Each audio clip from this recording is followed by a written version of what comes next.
What's up, everybody? It's your boy Flash from LWT Gaming, aka Malachai36. I am here with Gravity-Mark 2. What's going on, everybody? how are you doing today, Gravity?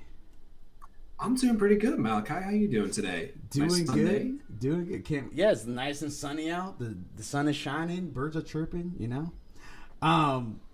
We were talking a little bit off stream concerning some animes that's coming out in 2021, and that's definitely, we have a lot of stuff to talk about today. But I wanted to get caught up with you real fast. What have you been doing over the weekend? Well, I've been doing a lot of stuff. I mean, as you know, I jumped in with you guys yesterday for our 9 to 5 segment playing some Valheim. So got to do some of that. That was really fun. Playing a lot of Final Fantasy VII Remake as well. So I got to get back into that. I'm almost done with it. It's really good.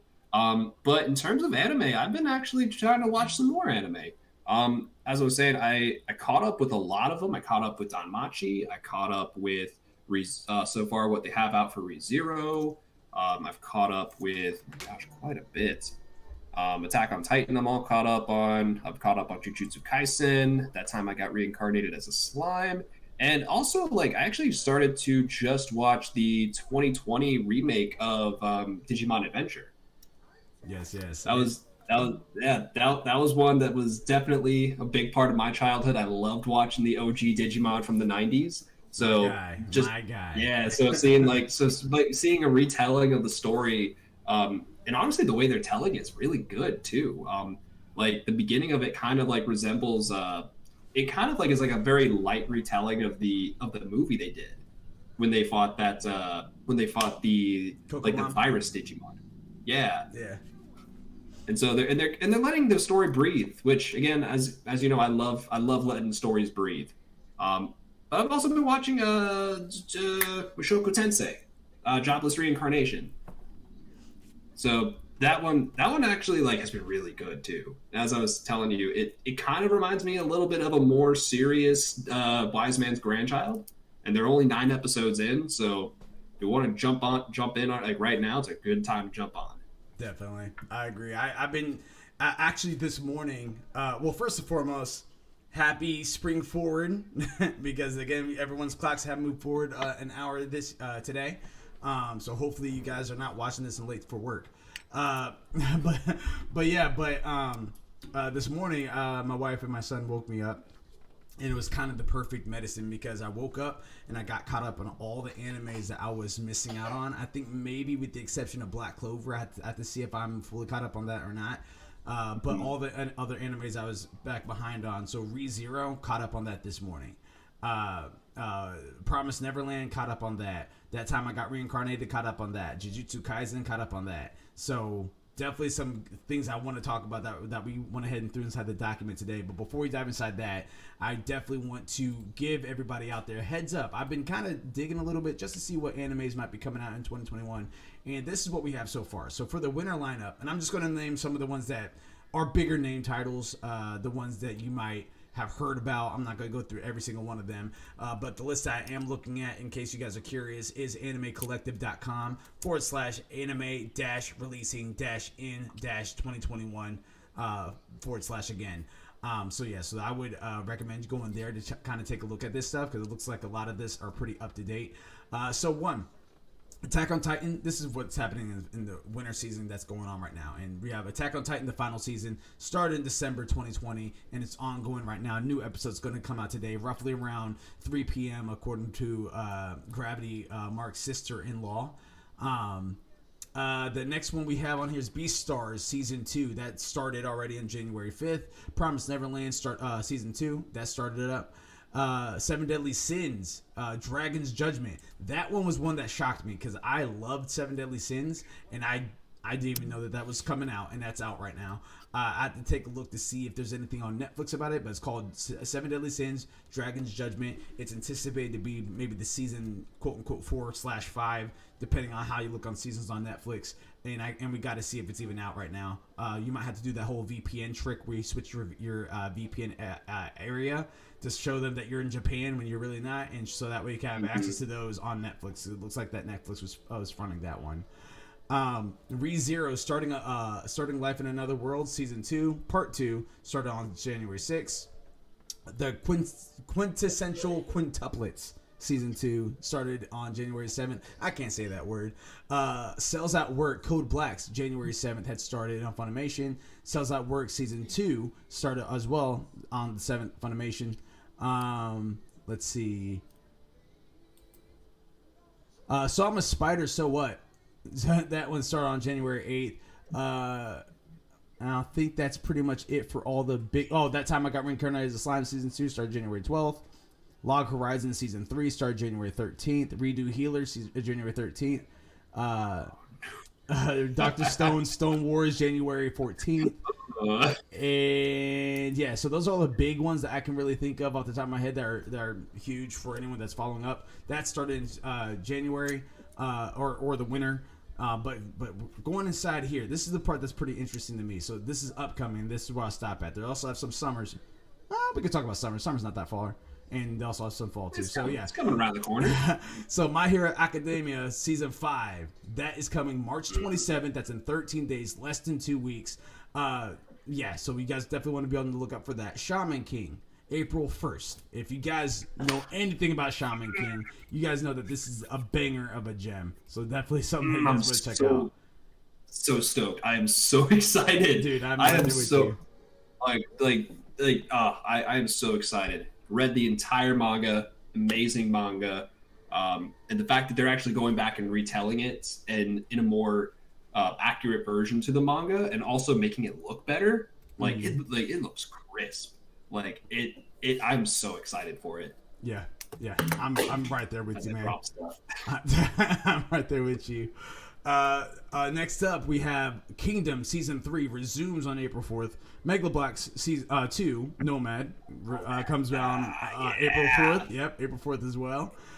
Fruit Baskets, the final season, April 5th. Still need to catch up to that one. Same here. One that's been sitting in my queue. How Not to Summon a Demon Lord Omega, April 8th. That one I also need to catch up on. There's so many titles too, and that's something that I've been hearing is there's just there are just so many different series and so many different titles that it's almost it's really hard to actually keep up with every single thing. Yeah, I agree. That kind of does it for your spring anime. There's also of course more that's on here, but those are the ones that I would think would be the more popular ones.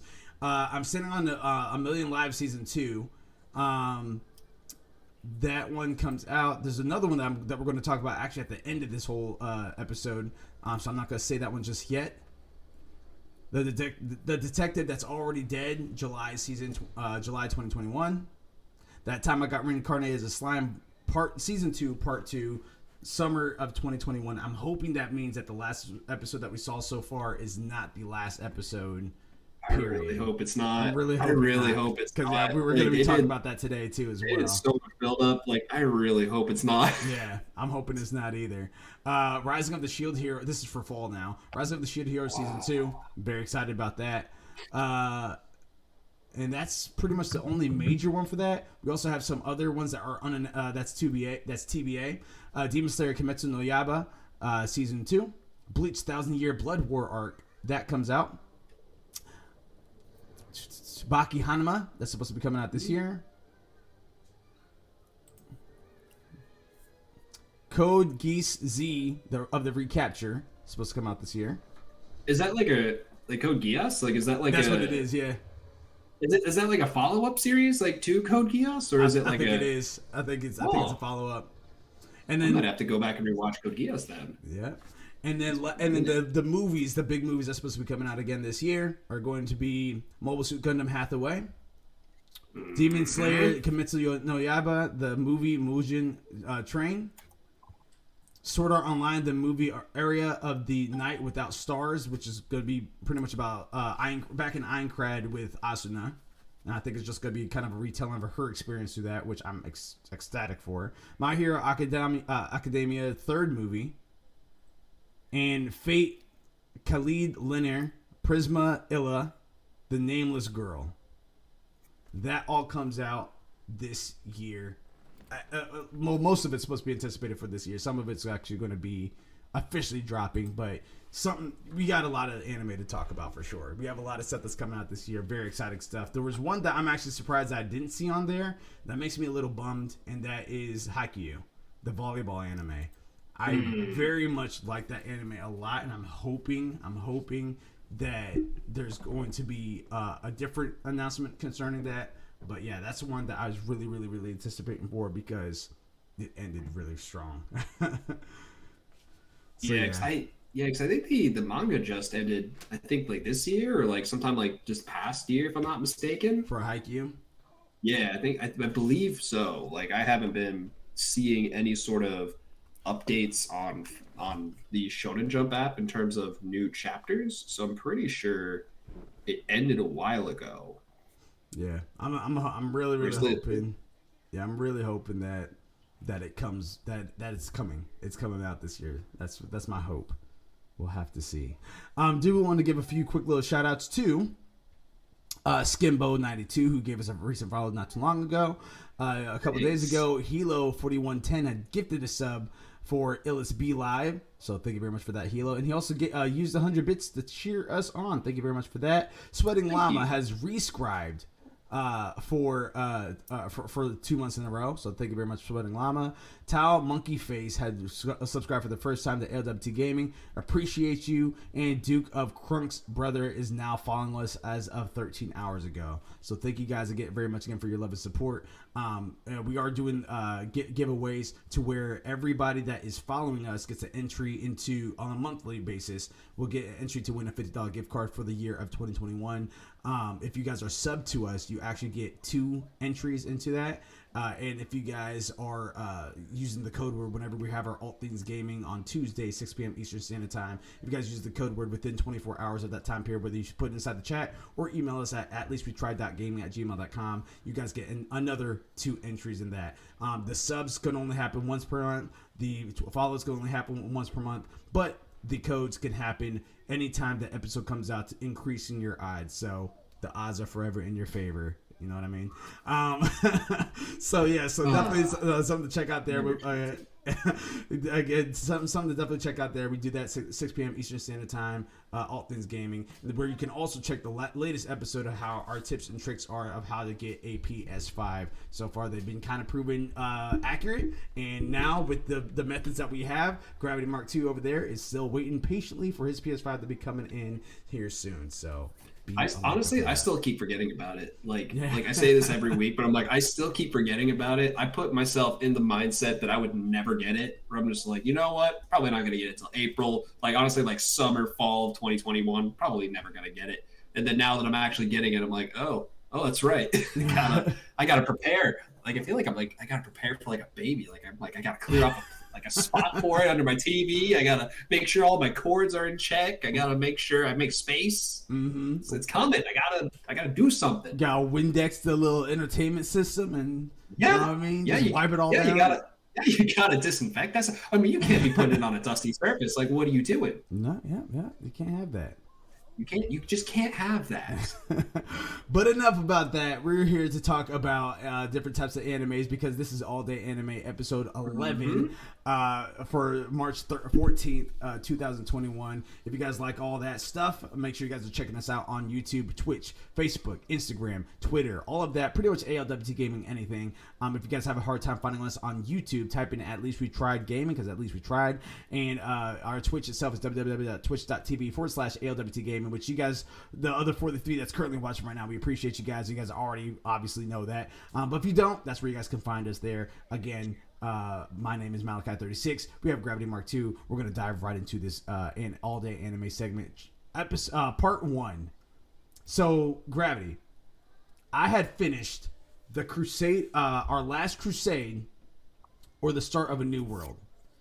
That was an anime that I previously put on one of our our hidden gems. Now I'm just going to read you just a little bit about the plot. So let me pull that up because I want, in case you guys are unfamiliar with it. I know we talked a little bit about it a little bit ago, but I want to kind of give you. Go ahead. Remind me, like, was this the one that was kind of like a Romeo and Juliet story? Exactly. Yep. 100%. Okay.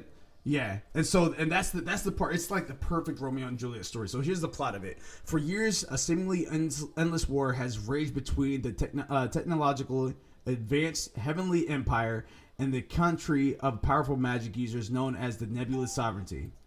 In the present day, a master swordsman from the empire named Iske and the Ice Calamity Witch from Nebula's ruling family, Alice, I think it's like Elise or something like that, but everyone calls her Alice, meet on the battlefield, determined to kill each other. However, even as enemies, they are both harbor a secret to desire a peacefully end the war between their two nations without further bloodshed. As circumstances continuously conspire to bring them together, Iske and Alice begin to wonder if they can find peace with each other first, and through this, they create a path to bring an end to this war. So, with that being said, I finished it. So far for the first season. There's definitely going to be a second season, as popular as the anime can pick up, or the artist has interest in doing so. It's definitely one that I am looking forward to another season on. Now, is it going to be in my top 20? Probably not, but that could be interchangeable depending on how the series goes, because the romance that's in there is actually really good. They both, obviously, you can tell that they like each other and they think about each other constantly, but they never bring themselves to actually say it. You know what I mean? It's one of those things that they're trying to it's one of those things where it's just like your sovereignty, your empire, and they keep pushing that portion towards the forefront of their emotions. They do stuff for each other, which obviously shows that they care, but at the same time, it's like, okay, but you're my enemy, so I'm going to make this look like an accident. You know? So, yeah, so definitely wanted to bring that up, and I would highly recommend that. And now, where can people find this? They can find it on Funimation. They can, if you guys have a Funimation account, you guys could go ahead and just check it out on there. Our Last Crusade or The Start of a New World. I'm not sure if it's on Crunchyroll, but I know that the full dub version is on Funimation. In case you guys are curious about subbed or dub, it was one that I purposely was watching in dub, so I didn't feel like reading or anything like that, especially since I wasn't fully invested in the story at first. But at the end of it all, I am looking forward to a second season. Will I be upset if the second season never comes out? I wouldn't be. But it was. Go ahead. Yeah, but was it kind of one of those seasons where they kind of just wrap everything up at least like nicely enough by the end of the season, where you're like, okay, like if they don't if they don't have a next season, like I'd be fine with that. Like they told a great story, but if they did tell a second story, they did have a second season. No, is it kind of like that? Is it kind of like Hunter x Hunter a little bit, where they kind of like wrap it up? Oh, it's not. No, it's not. Like the way it's written at the end, it definitely is going to have a second season. At least let me say that they're anticipating a second season for sure. It's not like one of those ones where it's just like, all right, well, that's all you got. That's awesome. Okay, that was a good story. It's because The Day I Became a God is like that, to where if they wrapped it up that way, I don't see them having up another season. Your Lie in April is like that, you know. So stuff like that, I can be like, all right, well, I was content with that story. For this one, I can see people being upset if there's not a second season, but at the same time, I don't know how much of a following it has to that caliber for enough people to be upset if it doesn't get a second season. So that's kind of where I'm coming from on that. Ultimately, I think it is a pretty good anime. If I had to give it on a 10-point scale, give it a 7 out of 10. Definitely 7 out of 10. All right. That's a pretty fair grade. Yeah, I'll have to check it out. I wouldn't go above 8 unless season 2 is just absolutely fantastic. Well, season 2 does a Danmachi. Yeah. Oh, dude. I mean, Danmachi to me, like at the end of season 1, I was already 8 out of 10, and it just kept getting better and better. And I was like, okay, I see what you guys are doing, but yeah, no, like if it does a Danmachi effect, or even a Seven Deadly Sins, because Seven Deadly Sins first season absolutely fantastic. Second season, you're thinking they can't possibly top this, and they do. And then, so it's just like, man. So if it's something like that, then yeah, I can see I can see this going from a 7 out of 10 to an 8 out of 10. But yeah, right now it's a firm 7 out of 10 for me for Our Last Crusade. It's definitely a recommended anime, and I think you guys would enjoy it. All right. I'll have to check that out. That's another thing I gotta add to my list. Yeah, you just kill a weekend. You can just knock out that whole first season. Hey, I mean, I'm having some time off coming up, so I have plenty of time to catch up. There you go. But just out of that, just what are your thoughts about, again, Last Crusade? I know you haven't watched it yet, but just what would your expectations be for that anime? So, like I've said this before, but like whenever you go into an anime, like you have to adjust your expectations. You know, like you like clearly people like have like their preferred genre. Like some people like prefer romance, some people prefer like isekai, some people prefer like more like serious stuff like Attack on Titan, and some people like they just prefer some like goofy stuff. So like no matter what you go into, like any anime you start, you have to like just understand like, okay, this is the tone, this is the kind of story that they're telling, and you gotta like suspend your disbelief a little bit and just enjoy it, just have fun. If anything, this is I'm gonna say this, it's giving me the same feeling that I had originally when you recommended Danmachi to me, and I say that in a good way. Where when you first, like years ago, when you recommended Danmachi to me, where you're like, man, this is a great show, you have to watch it, it's amazing. And I was like, all right, well, like I don't like you know me, like I don't mind my harem anime, or like I'm cool with that, like it's fine. Like, is it my cup of tea all the time? No, but like do I hate it? Definitely not. But at the same time, like I was like, oh, so like the main character's like ability is to like get stronger like when he thinks about someone he likes. I'm like, that's a little silly. But when you actually start to watch it, like it's a lot more than that. And when you start to think of a series just based on like a 1 or 2 sentence synopsis, like those synopsis, like that synopsis is leaving out so much more detail. Like it's leaving out so much more detail that adds a lot more vibrant colors and sounds to the story that you're not thinking of.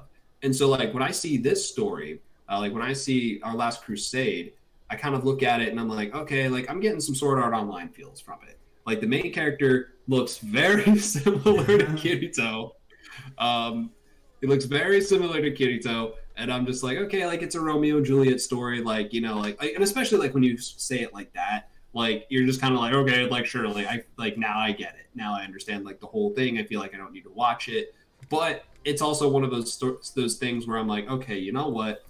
If my man Malachi is recommending something to me, it's because he really likes it. It's because he sees something in it that he really likes, and I'm like, you know what? As a friend, I should do that. I should watch the first couple of episodes, see what it's like, because that's the thing. Like if you watch something you're really not vibing with it, like then that's fine. You don't have to watch it. But like just stick around. Like watch like 3, 4, or 5 episodes. See how you think. See what you think. And honestly, like it's like I said, it's giving me that Danmachi vibe that I had before, where I'm just kind of like, like I don't know, like if I'd necessarily go out of my way to watch it, but because you're recommending it to me, it's definitely like, okay, my friend's recommending it to me, I should give it a shot. I should give it a watch. And probably within the next week, I'm gonna be calling you and being like, dude, this like what have I been doing sleeping on this story?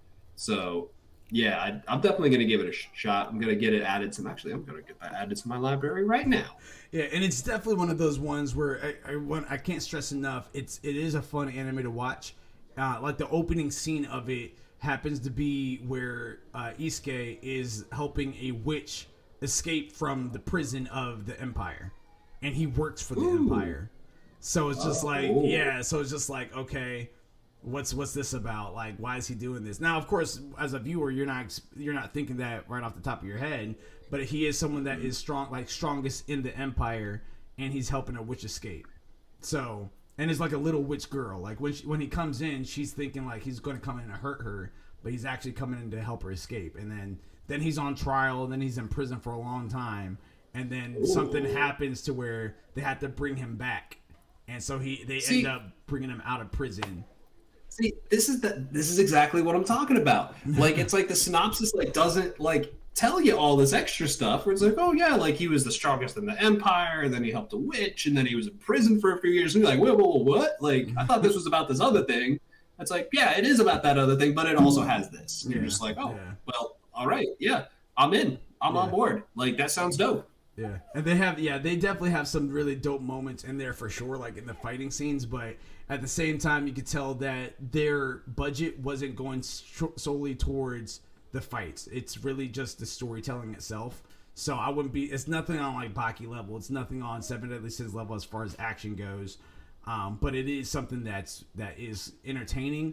My favorite character on that is Alice's maid. I love her. The voice actress is awesome, and the maid, she's just awesome. Like I love her to death. But and then what is the character's name? I think it's like Elsie or something like that. Elsie? Let me see here. Google. Yeah, we're just googling this as we go along.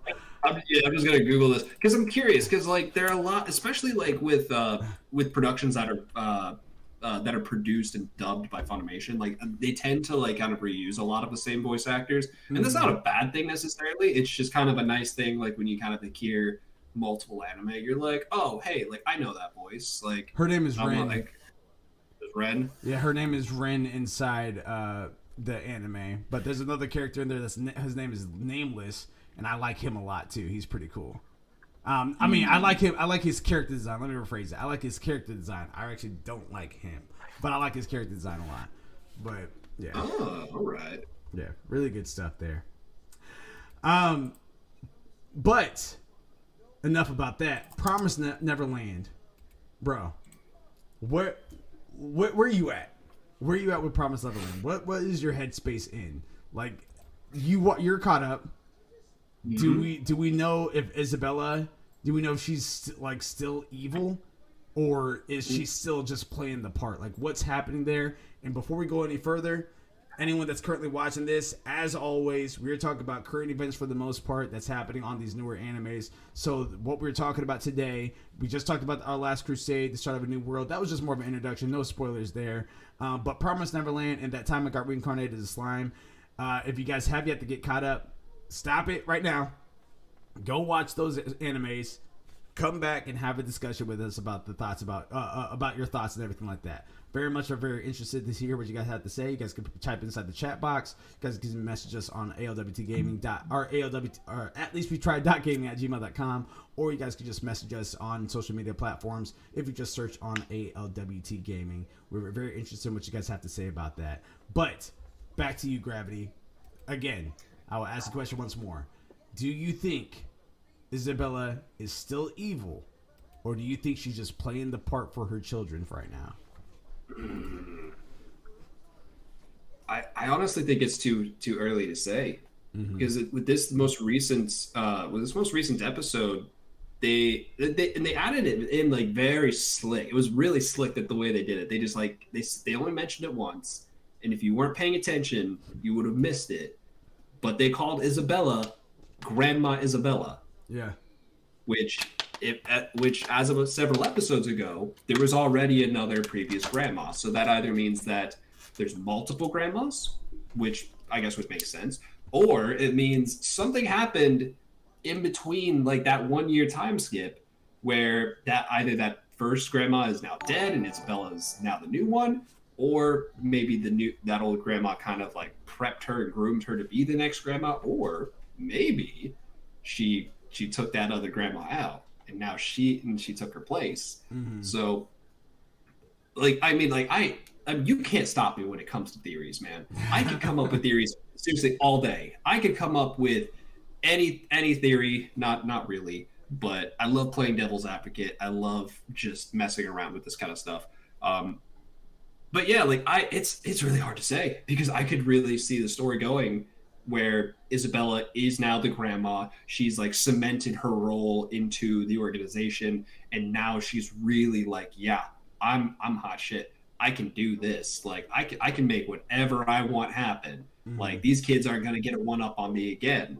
But you could also say, yeah, she's like cemented herself within the organization, but now she's cementing it so that because she's trying to tear it down.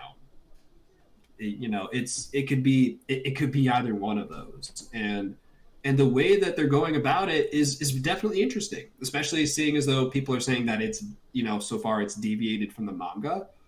This is again one of those series that I've only read the first. I'm on chapter 20 of the manga. Out of how many chapters are there? A lot. There's a lot of chapters. I don't know how the story is supposed to go. I know some people are upset about it. As far as I'm concerned, I don't know what's supposed to happen, so I'm just taking this in like as I go and just kind of enjoying what I see. But it's hard to say, and I really hate to be that bland about it. I hate to be like that kind of like wishy-washy gray area about it. But if I had to pick a side, I'd say what I think she's evil. I think she's at that point where she's so far kind of like deluded, where she's delusional. Like she's at that point where she's like, this is my reality. This is the reality that we're living in. Where I'm over here in the part of the world with the demons. The demons are in charge. I'm their food. I have to do what they say. Because you could compare that to what was going on with Norman, where he's like, I'm in the demons' world. I am their food. I am their prey. I don't want to have to do what they're telling me to, so I'm going to rebel. Whereas it could be showing that Isabella could be going down a different route, where instead of her rising up and trying to take them down, she's kind of conforming to it, because we've already seen her conform to become a mother of the Gracefield house. Like she already conformed. Like that's already a precedent that she's set. So would it be too far-fetched to say that now she's like, oh yeah, cool, being a mom was fine, but now I'm a grandma. Now I'm in charge of all of these houses. And especially for somebody who was raised as food and has like risen through the ranks like she did to be one of the farms. Now she's like at grandma level. Why would she want to stop? Why would she want to like rebel unless there's some sort of long-standing secret rebellion plot behind the scenes, which could very well be. But I feel like that might like it's at that point, like it's you have to have an antagonist, right? Like the demons are supposed to be an antagonist, but they're showing that demons can be just as human as actual humans. So you got to have an antagonist somewhere, and to me, I'm thinking Isabella is that antagonist. So I personally agree with you. So weeks ago we were wondering if Norman was Isabella's plan to get the kids back to XYZ. Mm-hmm. As the latest episodes go to show, I don't think that's the case anymore. No, I don't. But I think that what they had shown, where Norman had met this one guy, I can't remember what his name was, but it wasn't William Nerva. It wasn't him. I can't remember what his name was. But when Norman had met that blonde guy, I'm wondering, because that part was a flashback, and Isabella went down. She hugged Norman. She's just like, "I'll miss you, I love you, and I miss you," and everything like that.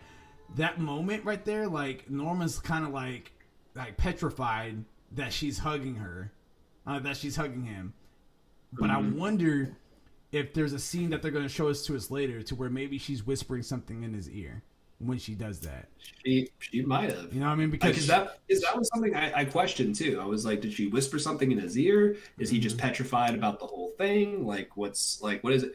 And honestly, like I like being able to I love just constantly questioning it. Yeah. I love just constantly coming up with those ideas. Yeah, and that's what I'm kind of thinking, because again, they kind of showed that. They showed his face, they showed her face smiling, but then they kind of showed her hugging him just a little bit longer after that. And I'm wondering if that's something that's going to come out later, that she had whispered something in his ear, like maybe something like "survive" or something like that. Like it could have been really subtle or something, but I'm wondering how that's going to go. So I have a feeling that maybe now it's looking more unlikely that she is going to play a part as far as the children's rescue. But at the same time, I'm wondering if maybe there is something there, because there's 2 points where we saw her humanity come out, and that was one when the children were escaping and she was asking Emma to come back. You kind of saw that human side to her on an emotional level. and that was when she let her hair out and everything like that. Then you also see flashbacks of her upcoming and becoming a sister and a mother and all that good stuff. So, and then she was pregnant with Ray, and I think that's still going to pose some sort of feature into this whole grand scheme of everything. Yeah, it has to. Yeah. Like if they don't touch on that again, like, and they only just kind of like lightly address it later, where like Ray again just is like, "Oh, bye, mom," and it's just like they just leave it at that. It's like, no, like dive into that a little bit. Like I want to hear a little bit more about that. Like what's going on there? Like come on. Mm-hmm. Give me more. Yeah, I'm whiny about it. I'm very I'm very curious about that for sure. But that's kind of where I'm at right now. I think it's definitely looking more like that she is going to be the primary antagonist, but I still think that there's a 10% chance that she's in on this whole thing and she's really just trying to help the kids escape now that there's some hope for the kids. You know what I mean? Because I think before she was just doing whatever she could to survive. But I think now that the kids had escaped and she could see that they lived out there on their own in X, Y, and Z, I think maybe now she's like starting to do another agenda of her own to kind of backstab the demons that are trying to kill other humans and stuff. So we'll kind of have to see. I want to give a shout out real fast to Sweating Llama for the host. Appreciate that. Yeah, definitely. I also want to ask you, Gravity-Mark, is Norman officially back now? Because he was back physically, but mentally he still wasn't there. He's more of like a vengeance tour, if you will. Is he back now after this last episode? Is he officially back? I think that he is officially back, but he's been changed. He has been permanently changed. Like he is back. He is back to being Norman. He's back to, I think they're going to be going back to the Three Musketeers with Emma, Ray, and Norman, but they're a different group now. There's it's the same people, but they're all different now. Like they've all changed in some way, where they've shown, like Emma for the most part is kind of like she's kind of like slowly realizing that like the world isn't as pretty and bright as she thought it was, and while she's still very hopeful, she's now like she's doubting herself.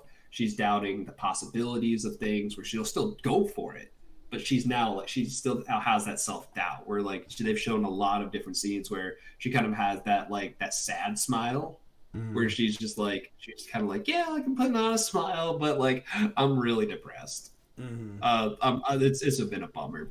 And Ray has gone to Norman and thanked him for being like, hey, like you guys showed me that there was another way. There was another way other than being this really big pessimistic person.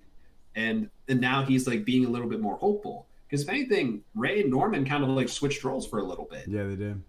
They absolutely switched roles. And when Ray saw what Norman was doing, he was like, what? He was like, what the heck?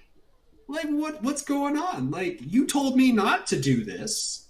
You told me there was a better way. You showed me there was a better way. And I went and did that better way, and now you're not doing that thing. What? Come on! It's really hypocritical. But yeah, I think Norman is back. I think they are going to be going back to those same three people, but they have been forever changed in a way where they're not the same. They're back, just not the same. Right. And I agree with you. Wholeheartedly agree with you on that. So everything that you just said, I practically just echoed it. Will Mujika or Sonju team up with the Grace Children officially, or will there be another conflict between Norman and Mujika? Because now here's the thing because when he said before, he's like, that demon's still alive, when he said that, I was in the impression that he had already met her. Same here.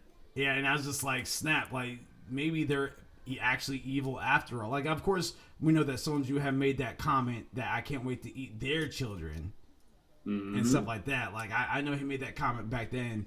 Doesn't seem that Mujika has the same, or Muhika. How do you say that? Mujika? Yeah, the Mujika. Mujika, okay. So I was about to say, so it doesn't seem like Mujika has the same scenario Like, she doesn't have the same goal in mind. She really wants everyone to live in peace and harmony and all that good stuff. Sanju, I think, does too at the same time, to an extent.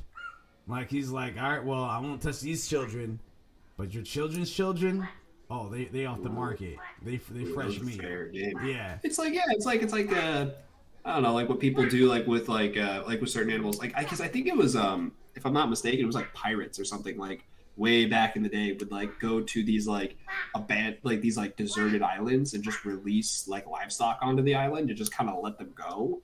So that way, in the event that they ever stopped by that island or they got stranded on it, they would at least have food for when they came back. Mm-hmm. So like, it's kind of, to me, like I kind of see it like that, where he's just like, yeah, like let them reproduce, let them do their thing, and then when they have kids and their kids have kids, I'm gonna eat those kids, and it's going to be delicious. But I definitely think there's gonna be some sort of conflict. There's definitely gonna be some sort of conflict because like the last episode, like they were making I'm sorry, to an extent, everything got way too convenient. Everything got way too convenient. I was like, this is like a huge Deus Ex Machina for like everything, where they're just like, oh, here's a little piece of like that hollow pen that this other guy had 15 years ago, and now it's like, here are the schematics to every farm, like that's out there, or at the very least, like that's associated with the Gracefield house. Like it's the schematics, it's the blueprints, it's the circuitry, it's the guards, where they stand, their schedule. And let me just say this: if you are running a company and you're just like, okay, the guards are going to be standing here at this spot at this time, this is their schedule, and that doesn't change for 15 years, like not even a little bit. Like, could you still rely on that? They're like, yeah, 15-year-old schedules, like that's gonna work. And then they just kept scrolling, and they're like, oh, hey, that other problem we had where we were sick and we're dying, we can now cure it. This is the cure. This is the antidote to all of the seizures we've been having. And I'm like, wow, that's way too convenient. Like, it's just, like, I'm just like, how, it is, and again, it's one of those moments where you gotta suspend your disbelief a little bit and be like, oh, wow, what a lucky break. But at the same time, you're just kind of like, that's way too convenient. And then you're like, something else has to happen. Now, to be fair, if it's not fixed, if it's not broke, don't fix it. You know what I mean? So, like, True. This is kind of the first time to this caliber where a full heap of kids had escaped from a farm. Very true. It is it is like the first time that all of these kids, especially like these high grade kids, escaped from a farm, because that's a very valuable product that these farms are missing out on. But as we saw with the very end of it, someone got a phone call. Someone got a little radio call there saying, hey, I got a little info for you here. And I'm like, come on, man. I was actually kind of mad at him. I was like, come on. I was too, bro. I was like, right there with you. Like, you essentially like have a death sentence, and you were just given the cure, and now you're just like, cool, I'm gonna take the cure, and then I'm just gonna still say screw those demons. And I'm like, man, come on. Like, I get it. Now, granted, I will say this: like with Norman, they were just giving him drugs. They were just feeding him pills and stuff. And now his brain's a little goopy. His brain's a little messed up, but that's okay. He's still Norman. He's still very smart. He's just changed a little bit. But when we look at the guy who radioed in, Vincent, like he's got stitches on his head, like as if the demons like pried open his skull and messed around with his brain. So it very well could be that like the demons, while they were just like making Norman do tests and feeding him pills, like they were just like, cool, we're gonna have you do that, and then over here we're just going to play Operation. We're gonna do a little brain surgery. We're gonna poke around. And we're gonna see what does what. So to that extent, I'm like, okay, like I get it, but I'm kind of glad that they added that last little scene, just to kind of be like, or because everything again it was way too convenient, and I'm like, something has to happen.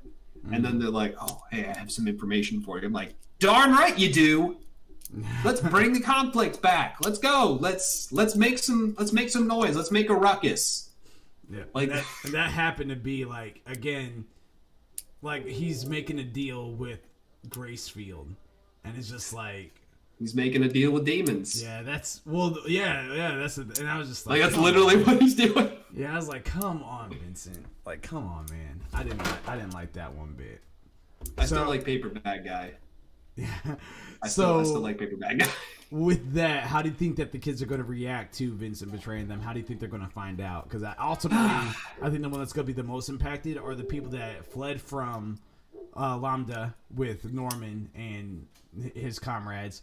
But also, I think, the kids are going to be upset too as well. But Norman and his 3 others, I think they're going to feel really betrayed by Vincent. Oh, for sure. Like 100%. Honestly, like I feel like we might even see some of them possibly defect to Vincent's side, because I feel like some of them, at least like maybe the girl character, because the girl character was very kind of hesitant on it, and I feel like she's still kind of in that like she could go either way. I actually don't. I think her seeing that girl, that little demon girl with the demon baby, and she couldn't bring herself to kill it. Then one of her comrades was about to kill it, and she said, "Don't." And he didn't. And I think at this point she actually is just like, it's like, because she saw herself in that demon. That's exactly what happened. She saw herself and she sees that she's doing the same thing now. And I think that at this point she might die. I have a feeling that she might die in this. I have a very strong feeling she's going to die. I have a very strong feeling that a lot of those newer side characters that are kind of like followers of Norman are probably going to die. But I definitely think we're going to see another SWAT team come in. I think we're going to see another SWAT team come in, and they're going to go into that town. They're going to burn that whole town down again with the demons. Like, yeah, I think they're going to send the SWAT team into that demon's town to eradicate all of those demons who just received that blood. Even with Sonju and Mizuka there. Because they're staying around. I definitely think so. Because when you think of it this way, now because of that radio call to say like, hey, I have some information for you. Now both sides are pretty much like on par with each other in terms of information that they have on each other. Where now you have the kids who have all of this information on the farms, on the circuitry, on the guards and their schedules. They have the cure for the seizures that they're having that are slowly killing them. But now the farms know that they know that. And so now they're kind of on equal terms in a sense, where now they basically know each other's plans. They know that each other knows about them. But to an extent, now the farms kind of, in a way, have like a little bit of an advantage. Where they're now like, okay, so now we know that you know about this. Mm-hmm. So now we're going to do this thing that you're not expecting. Because they've already said that when there was that one town that originally had the demons kind of share that blood, so that way they wouldn't transform and like kind of like degenerate. They sent in the demon kingdoms, like they sent in people to kill all of those demons. Mm-hmm. So that way they could control the population. They could control the citizens by saying like, hey, like, we control the food supply, because if you don't eat people, you're going to be ugly monstrosities. But if you like to be humanoid, if you like to be able to think, if you like to be able to act rationally, you got to eat people.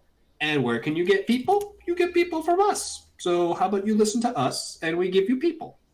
So like it's kind of one of those things where like they've already established the precedent that they don't like people with this blood.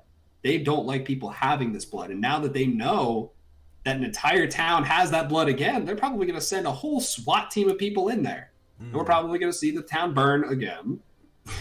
Which to me, I'd be like, oh, that's a little too soon. But I mean, they already set a precedent with, again, with the town where they were eradicating everybody. And especially like with the SWAT team that they sent to get the kids. Like they sent like a full SWAT team to get in there. Like they sent in SEAL Team 6 to go in there and try to get those kids. Yeah. And now they failed. Yeah. And I'm sure they're going to fail again.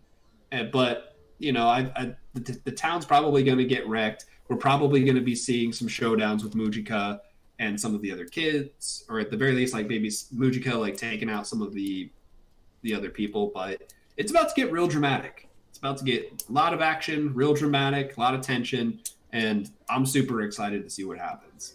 Yeah, I'm right there with you, man. And I will say, there's two things I want to talk about as well. That's not on the dock at all. But one thing, thought it was crazy when Ray was like huffing, looks up, and he just sees Emma about to get eaten by that big demon, and out of nowhere, Sonyu just chops off his head. That was crazy to me because I was just like, no way is she about to die. Like, I honestly didn't think she was going to die, but just that image of that big beast about to go ahead and eat her, I was like, this is insane. Like, that is crazy. So yeah, definitely something I thought was cool. One thing as well, before we get inside that time I got reincarnated as slime, I definitely want to let you guys know again, if you guys are liking energy drinks or anything like that, make sure you guys go to Rep Sports, reppsports.com, type in ALWC Gaming, and you guys can actually get 15% off your Raise energy drinks. I think you guys would really appreciate that. They're quite 15%? Delicious. Yeah, 50%, 15% off. 15%? That's a whole 15% less than I would have had to pay normally. Exactly. And they got guava mango, they got Galaxy Starburst, they got sour gummy worms. They got a lot of good flavors. Who doesn't like sour gummy worms? Yeah, I mean, I guess there could be someone out there, but it's not us. So if you guys want to go, I really don't prefer sour gummy worms. I prefer the sweet gummy bears. Sweet gummy bears that just get stuck in your teeth. Now, if you guys do again, like energy drinks, again, has 0 sugar in it, but it still tastes quite delicious. So make sure you guys check it out at Rep Sports, reppsports.com. But I also want to, like I said, I didn't throw this on the dock, but I wanted to talk about ReZero a little bit. So we're at the point right now where Emilia just finished the trials. She goes outside, she sees a storm right in front of her. You see, Garfield was able to identify Elsa, what she really is, which she's a vampire. That I didn't see really coming. I thought that was kind of cool because that explains why she wasn't dying. A few questions I have for you is: 1, do you think Elsa is dead? 2, do you think Ram is dead? Because remember, she was fighting Roswell, and her main purpose was to get that book and burn it, and she successfully did so. But in the midst of her doing so, you see a huge fire blast coming over and just wipe her out. So, do you think Ram is dead? And 3, do you think that if Ram is dead, Subaru is going to do something to try to bring Ram back? Because again, this is somebody that, 1, is Rem's sister, which at this point Ram doesn't know, she doesn't recognize Rem at all. 2, I think Subaru does still care about Ram, and I think he wants her to live, and I'm not sure if he's going to try to do something to kill himself to bring her back, because this is at a point right now where it's so far deep into this story with him not dying, because he already died several times. That was his big spiel for a good portion of this arc, is that if something didn't go his way, or if something he ended up accidentally dying or something like that, he would just have a restart point and he'll be revival by death. We haven't had that in a very long time. So I'm not sure if that means that Ram is going to die and stay dead. I'm not sure if that means that there's going to be some sort of rewind fact. Maybe she's like on the brink of death, but she's not dead. And or if that means that after they come out of this conflict, that Subaru is going to end up being like, okay, you know what? Ram can't die. She can't die. I'm going to bring back Rem, but I'm going to bring her back another way. And then it's going to rewind it yet again. But I don't know what that's going to look like if they end up having to rewind it, because that means that they have to fight and kill Elsa again.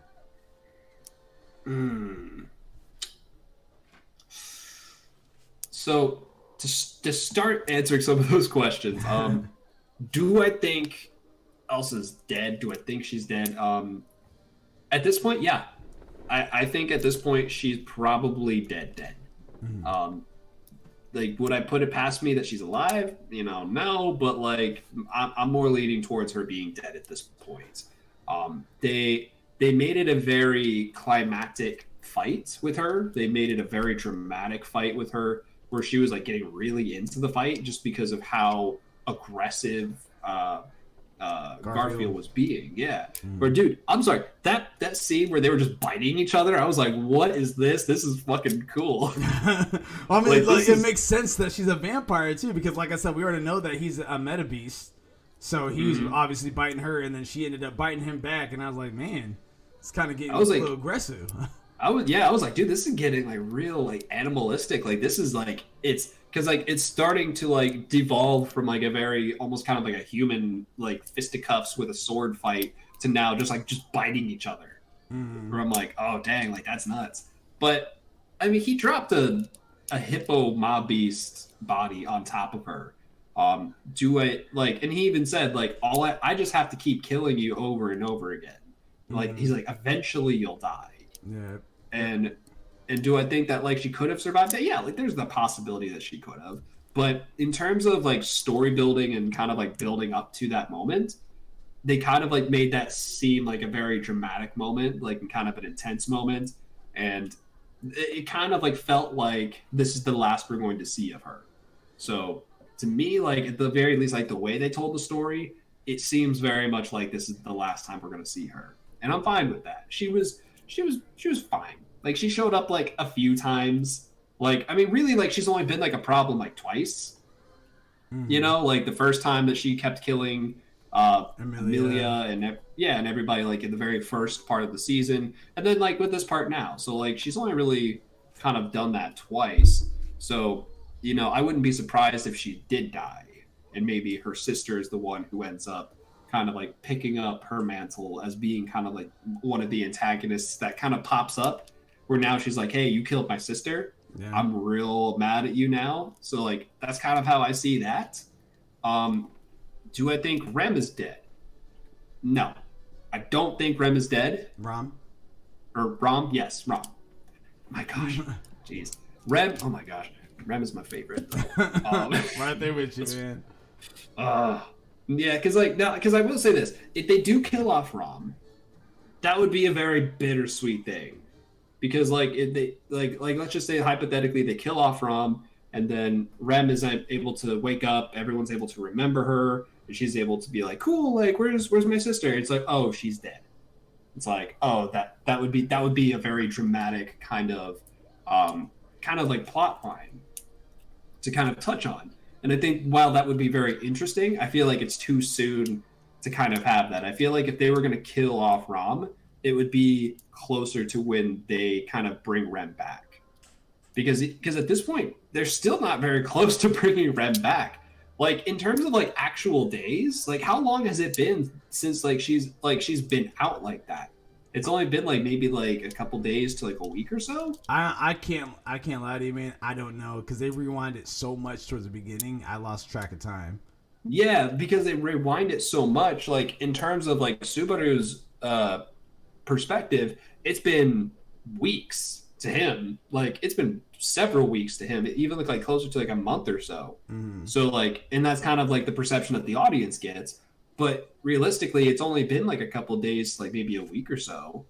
It hasn't been that long, and if you recall, they have to take out the the Apostle of Greed. Mm-hmm. They have to take out the Apostle of Greed so that way they can kind of free her, I guess, essence, if you will. So that way, people will remember her. She'll wake up. And everything will go back to normal. But they haven't even addressed the fact that they have to do that recently at all, because they've been so focused on the sanctuary and trying to escape and with Roswell and having the books of prophecy and whatnot. So they've been telling this other story, which is a really great story, but they're not really telling the story about how to wake Rem up. They're not telling the story about how they're going to get have everyone remember who she is again. They haven't touched on that recently. And so I feel like if they were going to kill Rom off, they would have to, in order for it to have more of an impact, I feel like it would have to be at least closer to when they wake her up. And at that point, I don't see that happening anytime soon, or at least not until part 2 starts. Right. So, but Yeah, because like when I saw the snowstorm, I was like, oh man, like is this like did they lose? Like did he summon the snowstorm? And then I was like, probably not, because if you recall, the what is that spirit's name? I'm having The bunny or whatever. not the bunny, the one that was always with Amelia. It was the cat. Puck. Puck, yeah, Puck. Like Puck has ice magic. And if you recall, I think one of the stories that they told earlier in season one was that Puck and Roswell like did fight, but like I think Puck ended up like freezing everything over. And they even showed that in one of Subaru's attempts to like try to rescue the mansion. Where like I think it was like before they went to the sanctuary, he was trying to save Amelia, who was who was already at the mansion.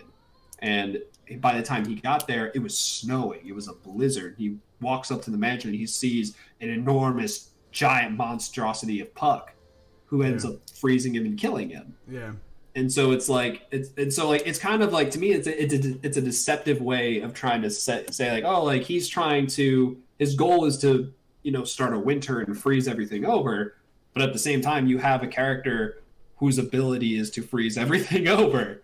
So it's like, is that going to tie in together? Like, is Puck doing that a bad thing? Did he do that because maybe Rom's dead? Maybe he's mad about that, or maybe he's doing it to save her life because she was injured from that blast of fire. So maybe, or maybe Puck might have actually done that to maybe protect her in some way. Okay, I get what you're saying now. I'm curious. I'm very curious. Yeah. So yeah, but what are your thoughts on this? Because, like I said, I can come up with ideas all day, but I'm curious to see what you're thinking. I think that Rom is incredible because, all right, so if Rom is dead, I have a strong suspicion that Subaru is going to want to go back and try to devise another plan to keep her alive. I feel like this plan is so far deep that probably won't be the case. So more than likely, Rom is in critical condition, maybe on the brink of death, and Roswell ends up having a change of heart after he sees that she does truly love him. But also on the flip side, I think that if she is dead and Subaru goes back to go save her, not only does she come back and he can have a new plan, but that means that Elsa is still alive. You know what I mean? So she'll be re-entering the picture. Maybe there's a different plan there. I don't know. That one is more unlikely than any other theory that I did have concerning that. I think that right now Elsa's probably dead.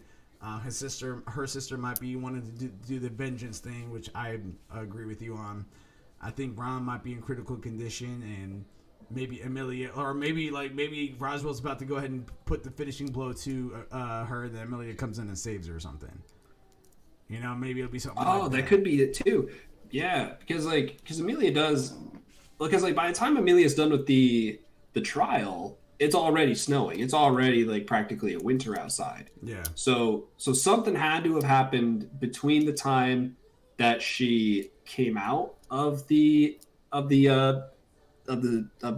trial, and like sometime like before that, but like after Roswell like just lost his marbles and tried to friggin' like disintegrate Rom, or incinerate rather.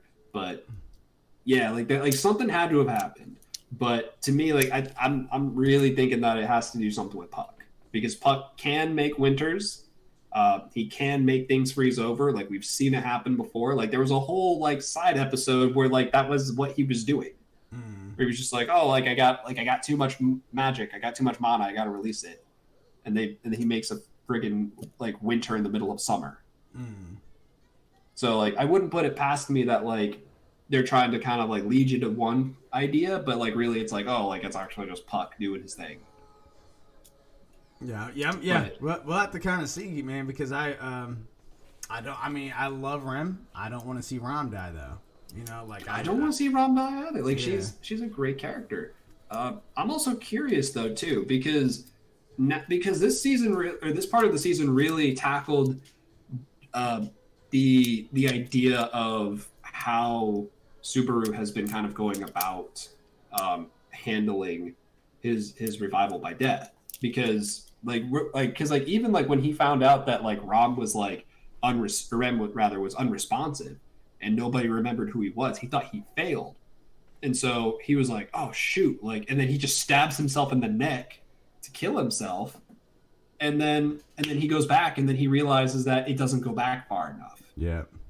And so at that, and then they kind of address it in the first part of the season, where they're just like, hey, like, you keep relying on this ability like way too much. Like, do you really think like those realities, those timelines that you're dying in and you're leaving behind, do you think those stop? Like, they stop for you, but like they don't stop for the other people. Mm-hmm. Like, they're like the people like that you care about and you love are still there, and you really hurt them. And so, like, are you going to like is your every time you fail, is your response just going to be, oh, I'll just kill myself and try it again? Mm. And so they kind of like taught him like, hey, like you have to love yourself, you have to care about yourself, and sometimes like mistakes happen, things happen, and you just have to let it go, and you have to keep moving. So I'm curious as to see how that impacts the story moving forward. Is he going to rely on revival by death as much, or now that isn't he technically like an apostle of sloth now? So I don't know. That's kind of a gray area to say, and I say that because like when he fought Garth, he did something and kind of had a new ability right then and there that came out.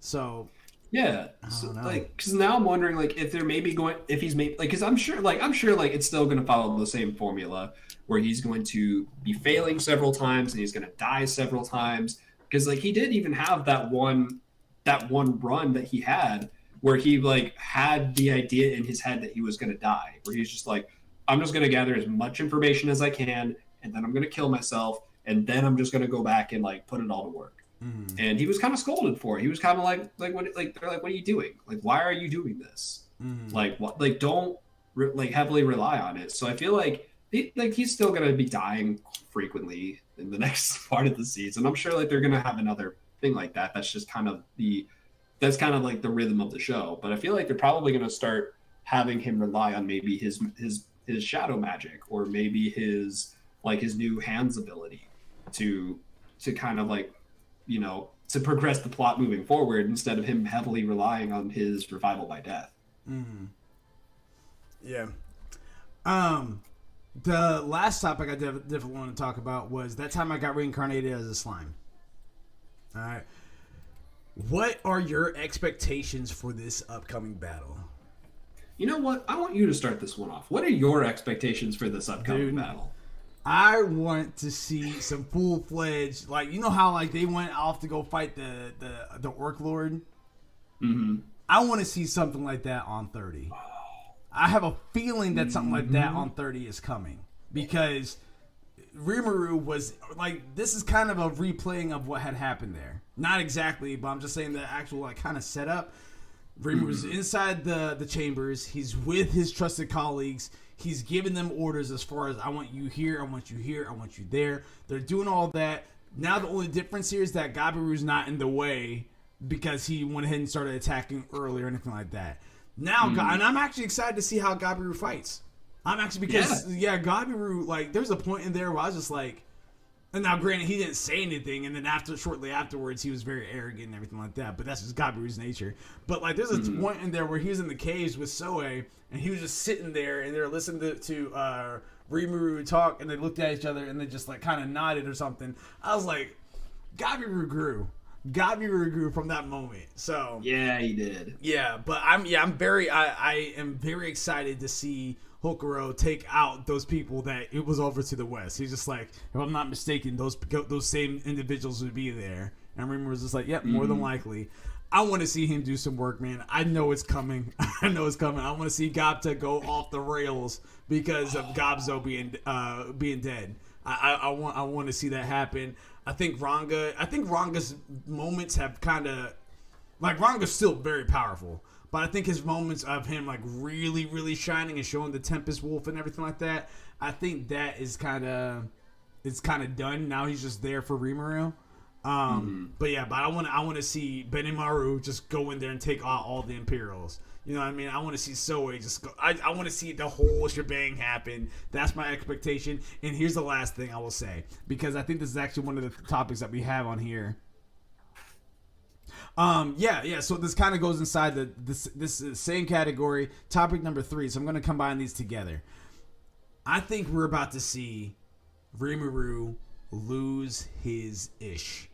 Like, I think because he is already up there at the top, looking down at everybody. You looking at his face, that illustration, he is dark right now. He has no remorse. He's just like, you know what? I don't think there's 20,000 of you guys. I don't think this is the time for forgiveness. He's like, all right, let's get started. Puts his face mask on. Before he puts his face mask on, let me see if I can capture it. Go ahead and tell me your thoughts as I capture this image, because I'm going to throw it inside this stream, because I want you guys to see this guy's face. It's ridiculous. It's absolutely ridiculous. Oh. Yeah, what are your thoughts about it?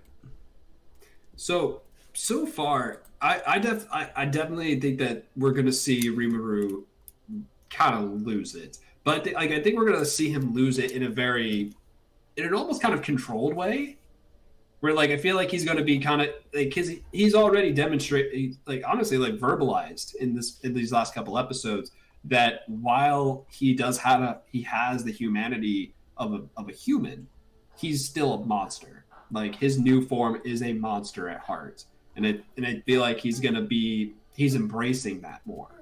Where it's less, it's gonna be like it's less of like a taboo thing, and it's less of a bad thing. Where now he's like, oh, like like treat humans fairly, like don't like kind of like babying the monsters to not do anything bad. But like I feel like now he's at a point where he's like, monsters are people too, and I'm a monster and I'm a people. So, but I'm gonna let that monstrous nature kind of go, because it was when he put that mask on that was like, oh. Mm-hmm. That, like, to me, that symbolized him kind of hiding his humanity. Where he's kind of like flipping that switch where he's like, you know what? I have to do what I have to do. And I'm going to switch my brain off for a second. And I'm going to put this mask on. And I'm just going to go in it. I'm super stoked to see that. I am too, man. I'm actually about to keep going about your thoughts and everything like that, because I have 3 screenshots I'm going to go ahead and throw inside this stream so that way you guys can see exactly what I'm seeing as far as him being dark, because this is some crazy stuff right here. Yeah, because he was looming over the people that attacked his town. Like he was looming over them. Because I don't even think that's like the main forces either. Like I think that's just like the initial force that came in and just wreaked havoc. No, I think this is the. I think this is the main force, yeah.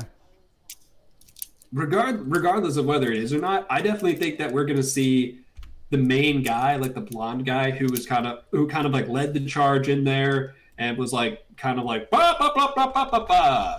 And then like the same guy as they were leaving who was like, oh, like we'll be back in 3 days. Mm-hmm. Like I definitely think that we're gonna see a fight between him and Rimuru. 100%. And Rimuru is definitely going to whoop his butt. Like, at this point, like, there's not very many humans that can compete on his level. Mm-hmm. And I don't think that they would... Honestly, like, I don't think that guy's important enough to be even close to Rimuru's level. And especially, like, because he's putting that mask on, he's flipping that switch. He's going in there saying, you know what? I don't care.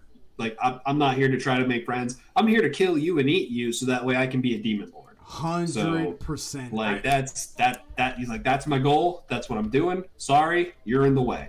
Like you started this mess, and now you're going to help me fix it by dying. Exactly. And so let me go ahead. I'm going to go ahead and throw this up here. I'm going to show the audience 3 clips that I just took. So let me go ahead and pull this bad boy up here real quick, and you guys go see each one. So give me one hot second. Bam. All right. But yeah, man, I'm very ecstatic for what this is going to be like. I just cannot wait to see what Rimuru is going to do here. All right. I'm really excited too. I think that your comparison to the fight with the Orc Lord is definitely very accurate. I think we're going to be seeing a lot more of that kind of craziness. The other thing that I like about this show is that it it does a very good job, at least to me, balancing out the huge cast that it has, because like it has an enormous cast, and it's hard. So, well, I was about to say, as you're seeing right now in the chat, anybody that's watching this right now, you guys can see this face that Rimuru has. It's like literally, it's a side pan. It's his eyes are darkened out.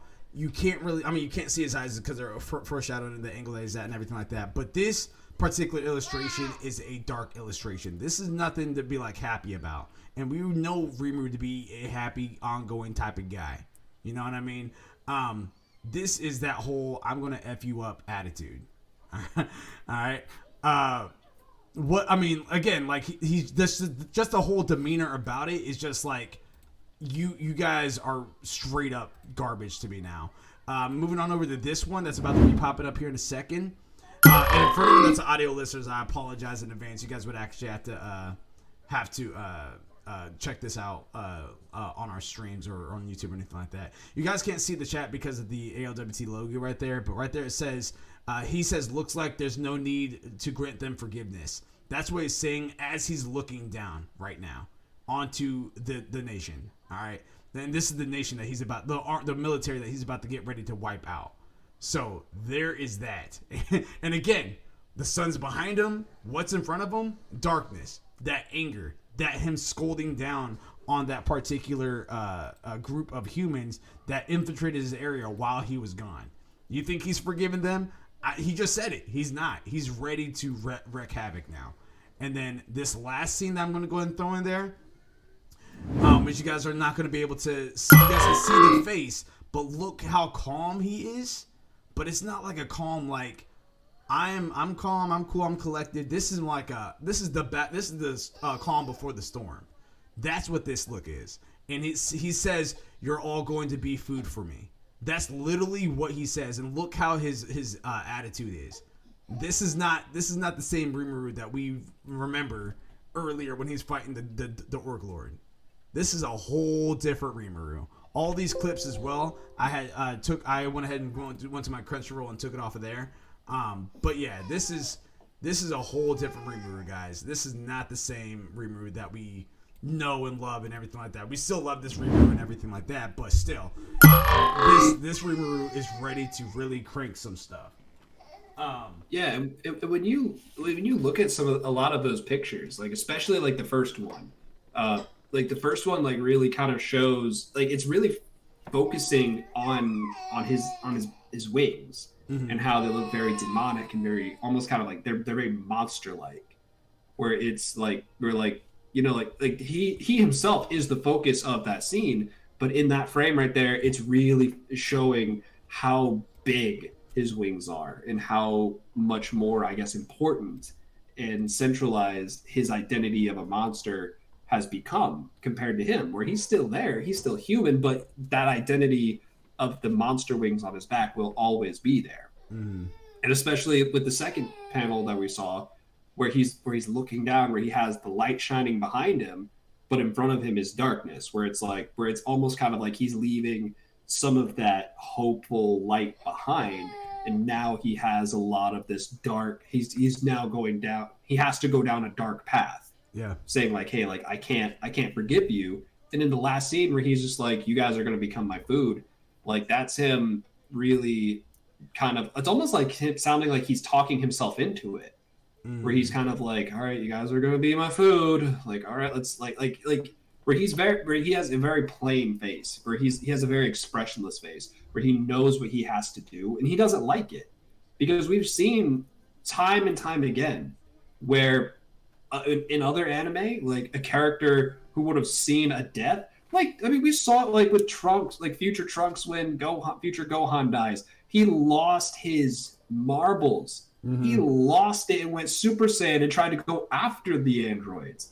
We see it so much. Like when all of these challenges are presented to main characters, there are a lot of the time where the main character will just lose it and they'll show just how powerful they are, and then you see that storm just clash with the storm that hurt them.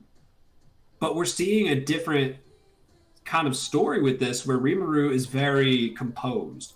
Where Rimuru, like when he saw Shion's body, he lost it for a second. Yep. But he quickly like composed himself. He's like, "Oh, sorry about that." And he's still being very human-like. He's still being very civil. He's still being like, "All right, well, like, here's what we need to do. We need to do this, this, this, and this. Oh, and by the way, one of these is that I have to kill at least 10,000 people." So. Yeah, no big deal. No big deal. It's like, no big deal. But like, yeah, like we're seeing that, and it looks to me like he's, it is, they are highlighting this transition of Rimuru from a human who's now a slime to a human who is a monster.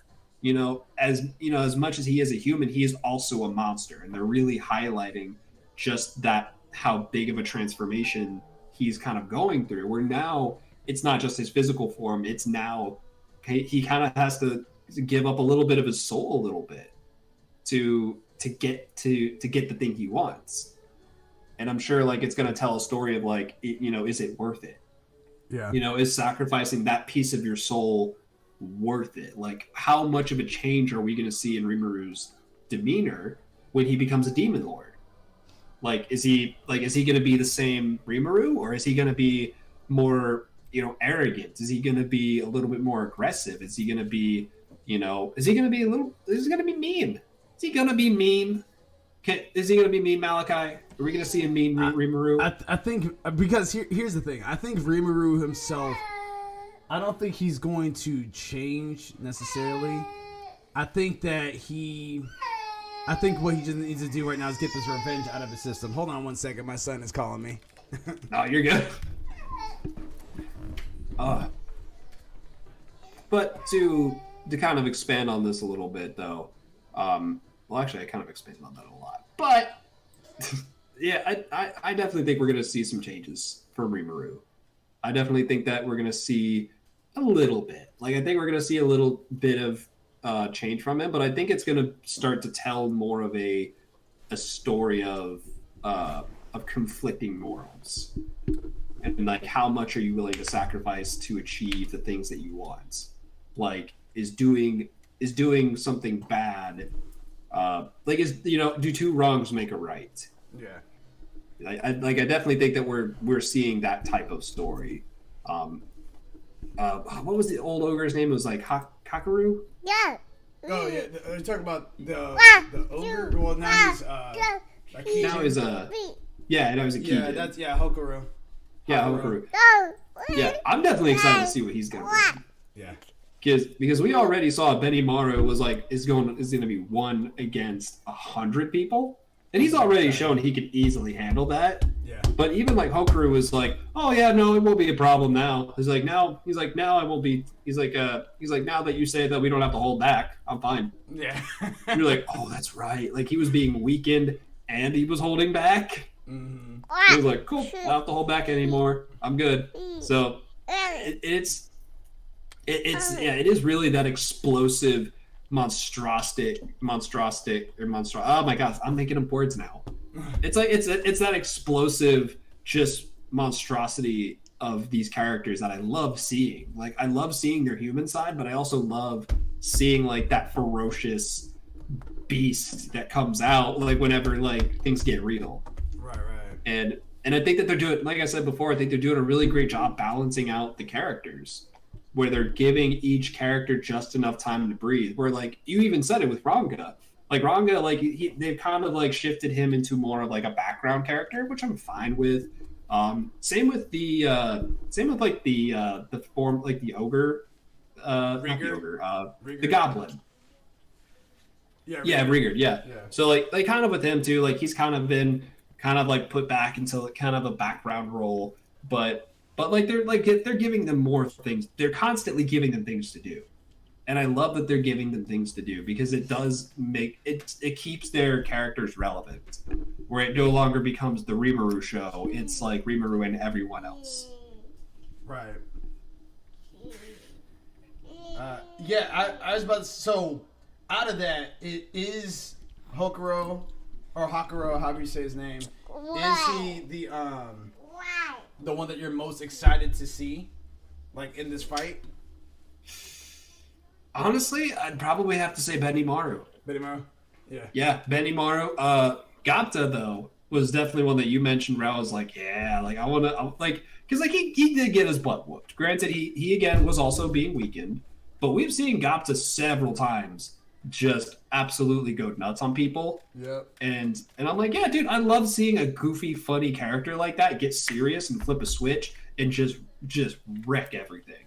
Mm-hmm. But in terms of like spectacle, obviously I'm really excited for Rimuru, but this, pushing him over to the side, Benimaru, just because of the flame bubbles that he's able to create. Yeah. Like from that war with the goblins or the oh my gosh, what there's so many different kinds of creatures, man. There's so many. The orcs. Mm. Because he was because there were thousands of those things, and he was just making freaking bubbles of flames everywhere and just annihilating all of them. And I'm like, he's gotten stronger since then? Yep. Yeah, no, he's gonna be 100 people is nothing. 100 people is nothing, and I can't wait to see what he does to absolutely smack that. But they did mention something else in this most recent episode that I thought was really interesting, because this entire time I thought Clayman was a demon lord. That's what I thought too. I thought he was a demon lord this entire time, and then they're just like, oh, psych, no, he's not. And I'm just like, well, they even said that he was a demon lord, though. That's the thing. They even said it, Demon Lord Clayman. Yeah, they call him a demon lord, but they're just like, oh, he's not. So at that point, is he a demon lord? Is he not a demon lord? What's going on? Is he just a regular dude who's just super powerful, or is he another worlder like Rimuru is? Yeah, I don't know, man. We'll have to kind of find out. Hopefully, we'll find out this week. And I'm praying that this next episode will come out this week, and that we don't have to wait until July for part 2 of season 2, as mentioned. So we'll have to be on the lookout for all of that. The last thing I wanted to talk about here before we get inside this hidden gem, do we know if Shizu's disciple will appear on the battlefield at this fight? I'm gonna say probably. You think so? I'm gonna say I definitely think so. I think we're going to see a rematch between her and Rimuru. But the thing is, though, is that her sword, she doesn't have her sword anymore. She's still incredibly powerful, but she now doesn't have her sword that can, pierce your spirit. Mm-hmm. So, the big thing that was, actually hurting Rimuru is out of the picture, unless she gets another one. Which and is he's possible. able to... Yeah, which is possible. But, if at that point, if we're saying she no longer has that weapon... How strong is she without it? Mm-hmm. And at that point, if Rimuru's not holding back, because you could imply that Rimuru was holding back when he was going against her, just because he was like, hey, Shizu told me that I needed to help you. I'm here to help you, and it's his good nature because he doesn't want to kill her. But if he's in that if he's in that mindset of I have to kill these people, they have to be my food. I have to let this inner monster out. So that way I can get what I want. Is he going to have the same mindset? Is Shizu going to kind of come back in his mind to just be like, hey, don't kill her? Or is he just going to be like, sorry, you're going to be my food too? Mm-hmm. Yeah, I don't know, man. Well, we'll kind of have to see, because again, one of the reasons why she was able to hang with him is because he was in a barrier. So he was already significantly weakened. He's not going to be nearly as weakened anymore. I'm also kind of curious to see how Yom is going to act in this, because Yom is probably one of the only few humans that's in the Rimuru Tempest Federation. So very curious to see how Yom's going to end up being throughout this whole arc as well, because I very much would like to see him king over the Flameth or whatever it's called. Yeah. One thing I do want to point out too as well. This is like a hidden gem. My Next Life as a Villainess. I finished that last year. Recommended from It's the Nine Ball in Ohio. I think I beat them both as far as watching the whole thing. Maybe not Ohio, but I know I definitely finished the whole thing before Nine Ball did. But it was actually very interesting. It's almost like a slice of life type fantasy. It's more fantasy than in slice of life. The premise of it, and I'll read it off to you guys real fast, is Katarina Klaus, a young daughter of the noble family, one day bumps her head and regains memories of her past life in Otaku. It is said then that she realizes that she has been reborn into the world of the Otome game Fortune Lover, reincarnated as the game's villainess, who, regardless of what route the player took in the original game, is doomed to be killed or exiled. In order to avoid these routes to lead to doom, Katarina begins taking countermeasures to try to avoid things going the same way as the game did. This, however, ends up having unexpected consequences on her relationships with the other characters of the game's world. So, pretty much that's what she's trying to avoid. She's trying to avoid her death or her demise, or being exiled. And inside the actual game, not the character that got reincarnated, but inside the actual game, Katarina is a punk. Like, she's straight up mean to everybody. She's pretty much the one of the sisters of Cinderella's story. That's practically who she is. Like, she's the bully of the whole thing. The reincarnated version of her, which is this player that ended up getting killed by a car accident. Like, she was rushing to school and she gets hit by a car. It's always a car accident. It is. Like, let's just, like, you know what? I gotta take this just a hot second. Like, it's always a car accident. Yu Yu Hakusho. Mushoku Tensei. It's always a car accident. Wise Man's Grandchild. Wise Man's Grandchild. Yeah, it's always. I mean, like, the one that actually didn't do the car accident was that time I got reincarnated. Yeah, he just got murdered. Yeah, he just got stabbed, and then he told his friend to completely just destroy his computer. Yeah. But yeah, I was about to say, like, so she's rushing to school, she gets hit by a car, she dies, and then she gets reincarnated as this villainess, and she knows the game, and so inside the game itself, she starts taking completely different measures. So she starts befriending people while to other people that she would have been mean or made fun of naturally, and stuff like that. And it's very interesting how everything pans out. And I absolutely did enjoy what I watched, and I'm proud to say, Ohio, if you're watching, season 2 actually comes out this July. So we only got another a little less than 4 months before we have that season 2 hit probably on Crunchyroll, I would assume. So there you go. Go ahead. So I was gonna say I'd say it's safe to say that we can watch this on Crunchyroll. Yes, you can. Yeah, it has sub and dub on Crunchyroll. Oh, well, perfect. Yeah. I will be adding that to my watch later list. And it's not just because you're my friend, but you definitely, honestly, you definitely sold me on this. This premise sounds absolutely amazing, because a lot of the times, like, when we see isekai like this, we see isekai where it's like, you know, like, they're well aware that they're born in a new world, like, from the get-go. But, like, this one is more so like, oh, like, she's already, like, you know, a little bit older. She's already lived some of her life, but she doesn't know it until she gets clonked on the head, and now she's like, oh, wait a second, hold on, wait, what have I been doing this entire time? This isn't my life. This is oh no. And that's the thing that's even more interesting, is that she's a kid. She's a kid, and she falls and she hits her head, and then she has flashbacks of when she was alive in real life. And she's like, wait a minute, what's going on here? And that's, it starts taking off from there. So it's very interesting. And the fact that she's a villain, and the fact that it's, and I've heard this this term used before, like when you're talking about tension in a story, where it's the difference between having a group of people sitting at a table, and then 5 minutes later, all of a sudden they all blow up, versus a group of people sitting at a table having a conversation, and then the camera cuts to underneath the table, and there's a bomb that is counting down from 5 minutes.